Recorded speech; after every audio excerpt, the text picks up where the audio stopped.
Good morning friends और welcome to the prelims booster session. आज का पहला टॉपिक है India's data centre ambitions. Topic economy के लिए इंपॉर्टेंट है। तो इंडिया जो है वो एक मेजर प्लेयर बनने वाला है डेटा सेंटर मार्केट में in the times to come. और लेकिन उसको स्टिफ कंपटीशन मिल रहा है कंट्रीज़ लाइक मलेशिया और वियतनाम से। तो डेटा सेंटर बेसिकली एक डेजिग्नेटेड स्पेस होती है एक बिल्डिंग के अंदर, जिसमें आर्किटेक्चरल कन्फिगरेशंस इस तरह से की होती हैं कि उसमें कंप्यूटर सिस्टम्स और एसोसिएटेड कंपोनेंट्स को जगह दी जा सके, जैसे कि नेटवर्किंग के लिए या स्टोरेज सिस्टम्स को। तो डेटा सेंटर सेगमेंट इंडिया जो है उसमें दो तरह के होते हैं मेन। तो एक होता है कैप्टिव और एक आउटसोर्स्ड, ठीक है, जिसमें कोलोकेशन और होस्टिंग की सर्विसेज मिलती हैं। लेकिन ये आईटी का इंफ्रास्ट्रक्चर जो है इसके अंदर सर्वर, स्टोरेज, एंटरप्राइज नेटवर्किंग, ये सब फैसिलिटीज़ जो है वो प्रोवाइड की जाती हैं। तो इंडिया की जो डेटा सेंटर मार्केट है एक डायनामिक फेज़ में है अभी। और 2023 में इंडिया की जो डेटा सेंटर मार्केट है वो लगभग 7.44 बिलियन का रेवेन्यू अचीव कर चुकी है। और 45 न्यू डेटा सेंटर्स जो हैं लगभग वो by the end of 2025 India में ऐड होने वाले हैं। तो अगर हम देखें तो गवर्नमेंट इसके लिए डेटा सेंटर पॉलिसी भी बना रही है, जिसके अंदर डेटा सेंटर्स को एसेंशियल सर्विसेज मेंटेनेंस एक्ट के अंदर डाला जाएगा। डेटा सेंटर फैसिलिटेशन यूनिट्स बनाए जाएंगे, डेटा सेंटर इकोनॉमिक जोन्स बनाए जाएंगे और एक स्पेशल कैटेगरी कोड बनाया जाएगा बिल्डिंग्स के अंदर, national building code of India के अंदर, ठीक है। तो आउटलुक अगर हम देखें तो जिस तरह से इंडिया 5G नेटवर्क्स की तरफ ट्रांजिशन हो रहा है, तो जो है डेटा सेंटर्स जो है वो एक थ्राइविंग डिजिटल इकोनॉमी में आना नेचुरल है। तो एमर्जिंग रेगुलेटरी फ्रेमवर्क्स भी जो है वो डेटा लोकलाइजेशन की डिमांड कर रहे हैं। तो इसलिए जो है डेटा सेंटर मार्केट इंडिया को बनाने में जो है फॉरेन कंपनीज सोच रही हैं। तो अगर हम देखें तो S&P ग्लोबल ने कहा है कि लगभग $100 बिलियन जो है वो एशिया पैसिफिक रीजन में डेटा सेंटर्स के ऊपर लगाए जाएंगे अगले 5 साल में। और इंडिया जो है वो उसका सबसे ज़्यादा बेनिफिट ले सकता है, ठीक है। तो एमर्जिंग मार्केट्स को क्यों चूज़ किया जा रहा है? क्योंकि यहाँ पर लोअर कॉस्ट है डेवलप और ऑपरेट करने के लिए। जो डिजिटलाइजेशन और डेमोग्राफिक्स है वो भी फेवरेबल हो चुकी है। गवर्नमेंट भी सपोर्ट दे रही है लोकल डेटा सेंटर्स बनाने के लिए। सेम S&P ग्लोबल रिसर्च जो है उन्होंने इंडिया के बारे में कहा है कि इंडिया के पास अभी 1 से लेकर 3 गीगावाट तक का लीज्ड डेटा सेंटर कैपेसिटी है, जो कि हाईएस्ट है as compared to other emerging markets. India already home बन चुका है डेटा सेंटर्स का, कई बिग टेक कंपनीज़ का जैसे गूगल, माइक्रोसॉफ्ट और अमेजोन का। लेकिन इंडिया जो है वो स्टिफ कंपटीशन फेस कर रहा है इमर्जिंग मार्केट्स और डेवलप्ड इकोनॉमीज़ दोनों से, ठीक है। क्योंकि जापान भी आपको जो है वो सब्सिडीज़ ऑफर कर रहा है डेटा सेंटर डेवलपमेंट के लिए। और इंडिया के लिए ये अपॉर्चुनिटीज़ हैं कि स्ट्रिक्ट डेटा सोवरेनिटी रिक्वायरमेंट्स आ चुकी हैं साउथ ईस्ट एशियन कंट्रीज़ में। तो उससे इंडिया को एक एज मिलेगी। डेटा सेंटर जो है टीयर 2 और टीयर 3 सिटीज़ में खोले जा सकते हैं, वहाँ पर लोअर लैंड और कंस्ट्रक्शन कॉस्ट हैं। और गवर्नमेंट ऑफ इंडिया भी जो है वो सब्सिडाइज़ करने के लिए तैयार है डेटा सेंटर्स को। तो क्या कर रही है जो है क्या करने की ज़रूरत है? One of the most crucial component एक ह्यूज एआई सिस्टम होना चाहिए डेटा सेंटर्स बनाने के लिए। और ये one of the most difficult components भी है स्मॉलर बिजनेसेस के लिए। तो गवर्नमेंट ऑफ इंडिया ने जो है इंडिया एआई मिशन के अंदर 10,000 GPUs जो है वो प्रोक्योर करने का भी प्लान किया है, जिससे कि फाउंडेशनल मॉडल्स बनाए जा सकेंगे डेटा सेट्स के लिए। तो ताकि हेल्थ केयर, एग्रीकल्चर और गवर्नेंस को फ़ायदा हो सके। ओके, नेक्स्ट हम टॉपिक देखते हैं Indo Pacific economic framework for prosperity. Topic international relations के लिए इंपॉर्टेंट है। तो इंडिया ने US led 14 member IPEF bloc agreement जो है क्लीन और फेयर इकोनॉमी के ऊपर जो है वो साइन किया है अभी रिसेंटली। तो अगर हम IPEF के बारे में देखें तो बाइडेन जो थे उन्होंने ईस्ट एशिया समिट जब अक्टूबर 2021 में हुई थी उसके बारे में सबसे पहली बार तब बात की थी।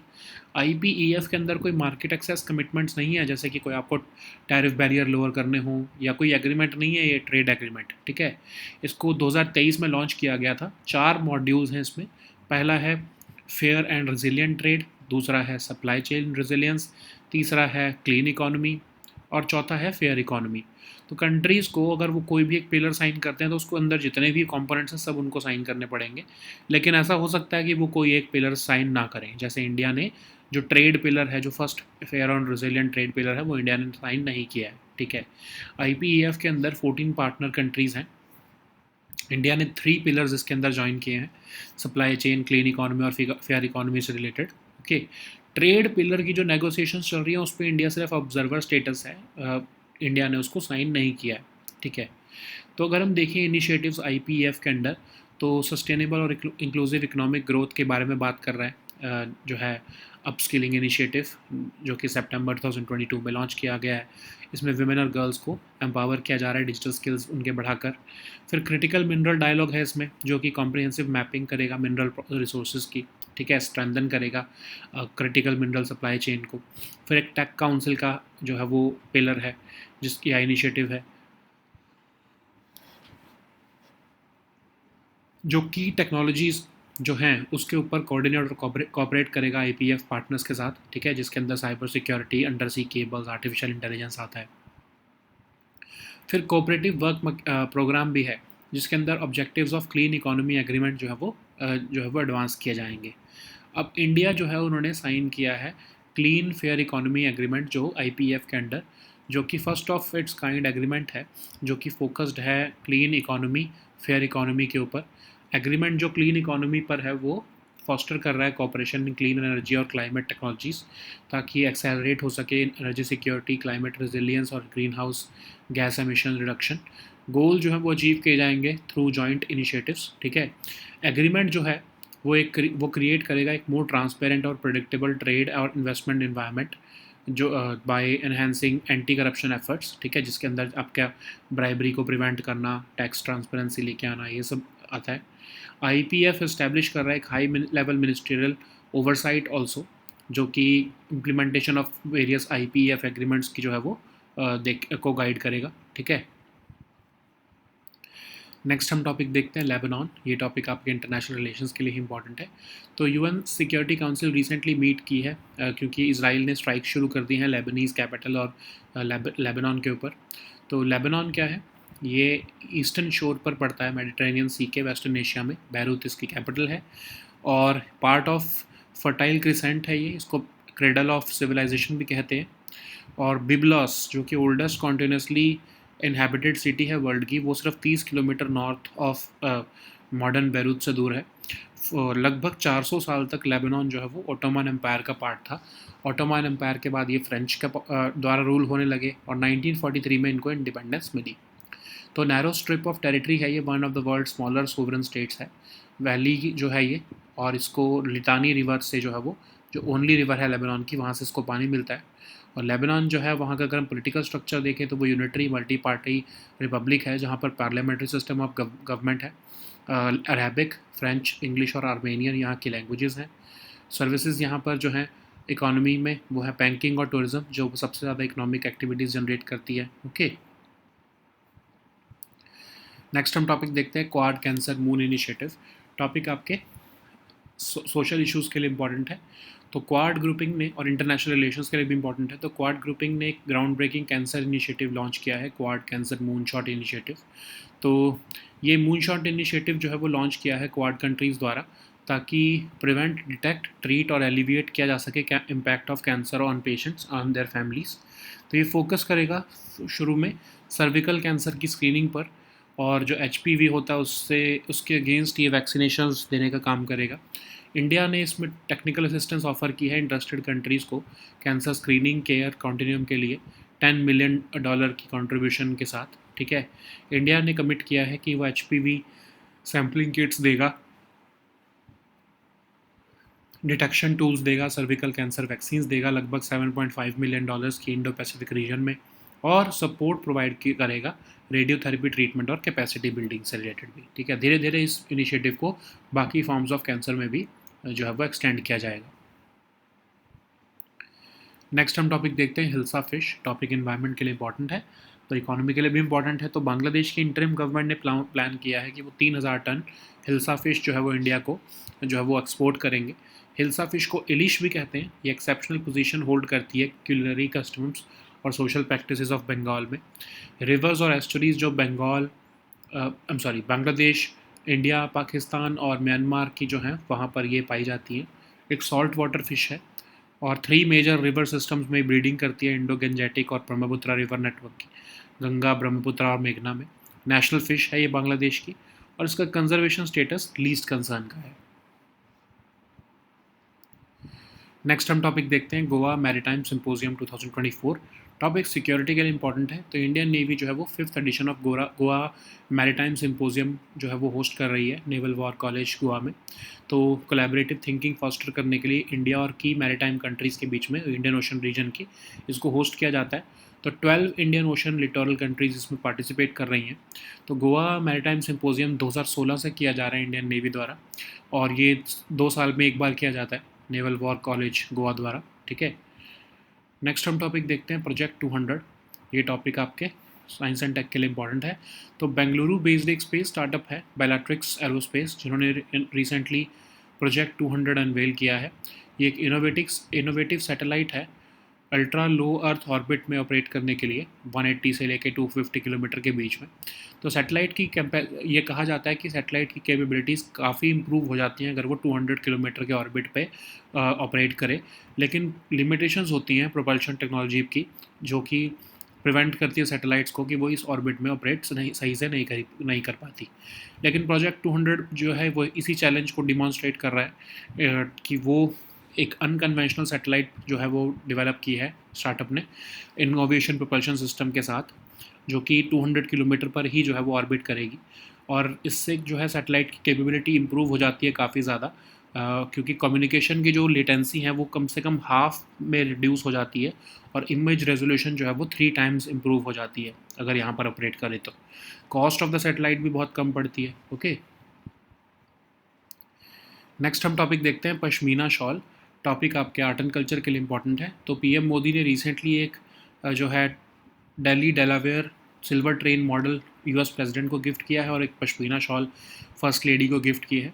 पश्मीना शॉल ओरिजिनेट होती है कश्मीर से। एक्सेप्शनल क्राफ्ट्समैनशिप और फाइन लद्दाखी कश्मीरी वूल के लिए जानी जाती है। ऑब्टेन की जाती है अंडर कोट से ये चांगथांगी गोट, जिसको पश्मीना गोट भी कहते हैं, जो कि नेटिव है हिली रीजन्स की, लद्दाख, नेपाल और तिब्बत के। तो ये गोट्स जो हैं इनका यूनिक अंडर कोट होता है जो कि हार्श विंटर को विदस्टैंड कर लेता है। कश्मीर की पश्मीना जो है उसके पास जीआई टैग भी है। कश्मीरी वूल जो है वो एक्सेप्शनल फाइननेस और वार्मथ के लिए जानी जाती है। हर शॉल जो है उसको मेटिकुलसली क्राफ्ट किया जाता है। वीविंग प्रोसेस जो है वो कई हफ्ते और मंथ्स ले सकता है कंप्लीट होने के लिए। और नेचुरल डाइज जो है प्लांट्स मिनरल्स की इस रीजन में जो है वो डेकोरेट करती है शॉल को with captivating colours. Okay, so now let us see all these topics in English.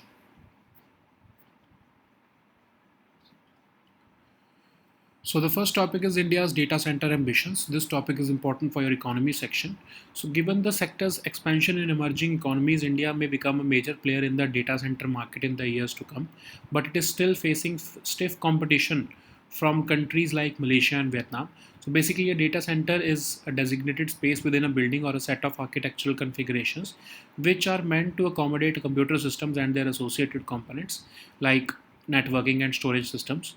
So these data center systems are divided by IT infrastructure type, which can include server, storage, and enterprise networking. So Indian data center market is currently in a dynamic phase, and in 2023 we saw that India data center market achieved revenues of about $7.44 billion.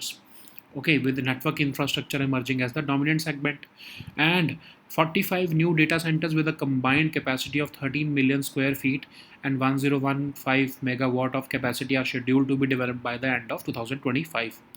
So Indian government is also developing a data center policy which will include incorporating the data centers under the Essential Services Maintenance Act, creating data center facilitation units, creating data center economic zones, and creating a special category code for data centers into the National Building Code of India. Okay, so the emerging regulatory frameworks require data localization in India, which is impacting the demand in data center market. India is also going to benefit from the transition to the 5G networks from 4G, and basically a thriving digital economy. So as per S&P Global, almost $100 billion will be invested in data centers facilities in the Asia Pacific region in the next 5 years. And emerging markets are going to outpace the established markets in this capacity growth. Why they are choosing the emerging markets? Because there are lower cost to develop and operate data centers here, significant growth in data demand due to digitalization and favorable demographics, and even the government is giving support for building of such data centers. So as for India, S&P Global Research has said that India currently has a leased data center capacity of about 1 to 3 gigawatt, which is the highest compared to other emerging markets. And India is already home to data centers which have been set up by big tech companies like Google, Microsoft, and Amazon. India could face competition from both emerging markets and developed economies in attracting more data centers. Even Japan is offering subsidies to decentralize data center development. But India is going to benefit from stricter data sovereignty requirements in the Southeast Asian countries. Data centers in tier 2 and tier 3 cities typically have lower land and construction costs as compared to tier 1 cities. Indian government is also looking to subsidize setting up of data centers so as to capitalize on the AI boom. So one of the most crucial components of developing a huge AI system is computing capacity, and Indian government is planning to procure 10,000 GPUs as part of the ambitious India AI mission, which is going to certainly attract the data center markets in India. Okay. So the next topic is Indo-Pacific Economic Framework for Prosperity. This topic is important for your international relations. So India has signed the US-led 14-member Indo-Pacific Economic Framework for Prosperity bloc's agreement on a clean and fair economy. So IPEF was first spoken by President Biden at the 2021 East Asia Summit. IPEF will not include market access commitments like lowering tariff barriers because the agreement is more of an administrative arrangement. So, this was launched in 2023, and IPEF is not a traditional trade agreement.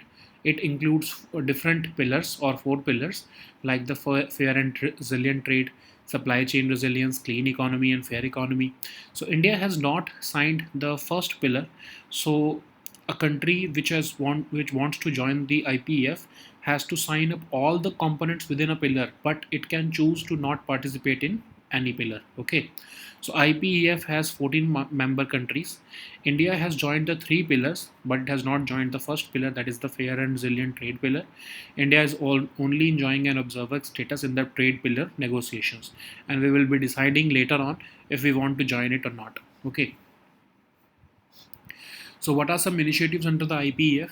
So, it was launched, IPF upskilling initiative was launched in September 2022 to promote sustainable and inclusive economic growth by offering digital skills training, especially to women and girls, by enhancing their digital skills, okay, for economic development. Then there is critical mineral dialogue, in which comprehensive mapping of mineral resources are being planned to strengthen the critical mineral supply chain. Then there is Tech Council, which is aimed to coordinate and cooperate on key technologies among IPEF countries or IPF partners. And the current collaboration areas would include cybersecurity, undersea cables, and artificial intelligence. And then there is Cooperative Work Program, which aims to facilitate joint efforts among IPEF countries to advance the objectives of Clean Economy Agreement. Okay, so India has joined the Clean and Fair Economy Agreements of IPEF, so which is first of its kind agreement focused on clean economy, fair economy, and aim is to foster cooperation in clean energy and climate technologies to accelerate energy security, climate resilience, and greenhouse gas emission reductions. So these goals will be achieved through joint initiatives. Okay, and IPF aims to the Fair Economy Agreement in IPF aims to create a more transparent and predictable trade and investment environment by enhancing anti-corruption efforts, including preventing bribery and improving tax transparency. So IPF has also established a high-level ministerial oversight mechanism to guide the implementation of various IPF agreements. So the next topic is Lebanon. This topic is important for your international relations. So UNSC has recently met in an emergency session recently after the Israeli side strike on Lebanon and its capital. So Lebanon is a country on the eastern shore of Mediterranean Sea in the Western Asia. So its capital is Beirut, and it is it borders the Mediterranean Sea in the west, Syria in the north and east, and Israel in the south. So it is part of an area known as the Fertile Crescent, and it is also known as the cradle of civilization. So Byblos, that is the oldest continuously inhabited city in the world, is just around 30 kilometers north of modern Beirut, and for over 400 years, Lebanon was part of the Ottoman Empire. In 1920, following the collapse of the Ottoman Empire, Lebanon was ruled by France, and known as the State of Greater Lebanon at that time. And after 1943, Lebanon achieved independence from French. So now it consists of a narrow strip of territory, and it is one of the world's smaller sovereign states. So this valley receives water from the Litani River, which is the only river in Lebanon that flows throughout the year. So Lebanon has a unitary multi-party republic with a parliamentary system of government. Its languages are Arabic, French, English, Armenian. Its economy is dependent on banking and tourism. So the next topic is Quad Cancer Moonshot Initiative. This topic is important for your international relations. So Quad grouping has recently launched the groundbreaking cancer initiative called the Quad Cancer Moonshot Initiative. It is aimed to implement innovative strategies to prevent, detect, treat and alleviate the impact of cancer on patients and their families.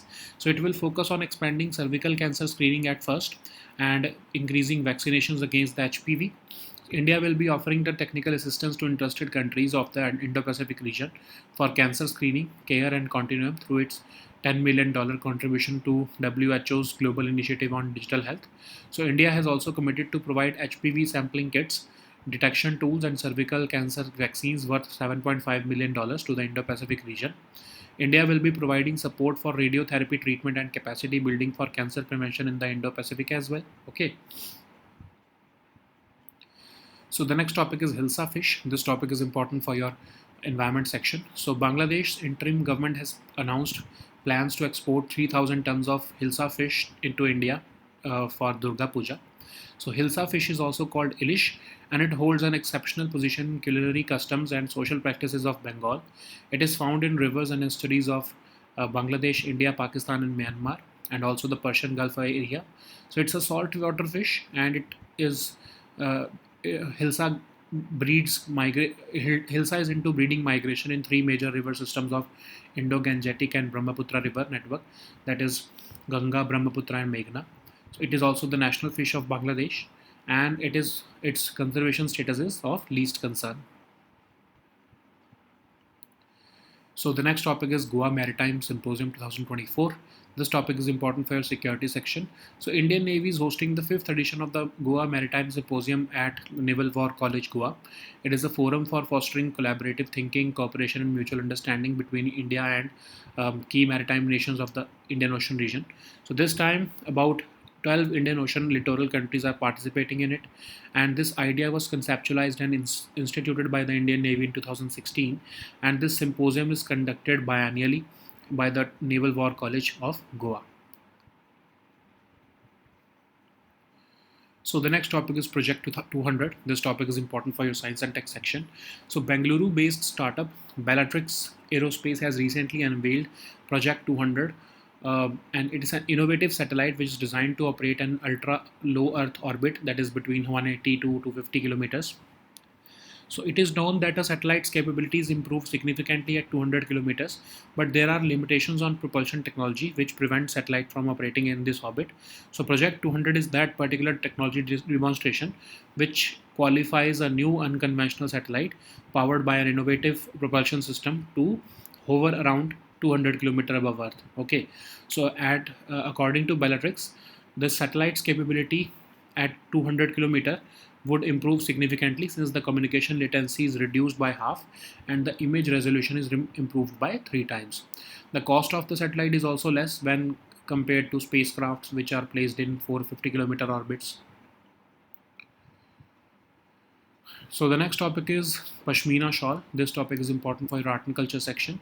So PM Modi recently gifted a Delhi Delaware silver train model to US President and a Pashmina shawl to First Lady.